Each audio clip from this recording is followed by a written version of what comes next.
மாண்புமிகு தமிழ்நாடு முதலமைச்சரிடத்தில் ஒரே ஒரு வேண்டுகோளை முன்வைக்கிறேன். இந்த கூட்டத்தின் சார்பாக தொடர்ச்சியாக நாம் ஜனநாயக ரீதியாக இயங்குகிறோம். சட்டமன்றங்களில் தீர்மானங்களை நிறைவேற்றி ஒன்றிய அரசுக்கு அனுப்பி வைக்கிறோம். சட்ட மசோதாக்களை நிறைவேற்றி ஆளுநருக்கு அனுப்பி வைக்கிறோம்.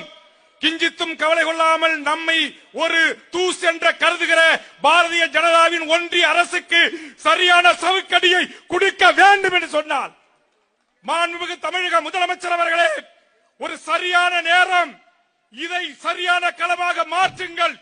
இந்தியாவிற்கே களமாக மாற்றுங்கள். ஒருபோதும் எங்கள் தமிழக அரசு தமிழ்நாட்டில் இயங்கக்கூடிய ஒன்றிய அரசு அலுவலகங்களுக்கு நாங்கள் ஒத்துழைப்பு நல்க மாட்டோம்.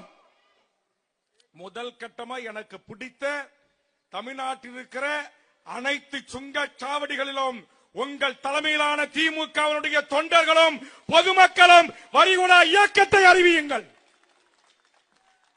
இங்க இருக்கிற அண்ணன் வைகோ ஐயா, பெரியவர் பேராசிரியர், இங்க இருக்கக்கூடிய அண்ணன் சண்முகம், முத்தரசன், நம்முடைய ஜவஹர்லாவின் சார்பாக வருகிற சட்டமன்ற உறுப்பினர் அப்துல் சமர், தமிம் அன்சாரி, இன்னும் வர இருக்கின்ற விடுதலை சிறுத்தைகளின் தலைவர் அண்ணன் திருமா உள்ளிட்ட அத்தனை கட்சி தலைவரும் முதல்ல வரிகுடா இயக்கத்தை தொடங்குவோம்.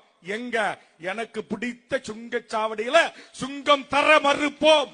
ஒண்ணு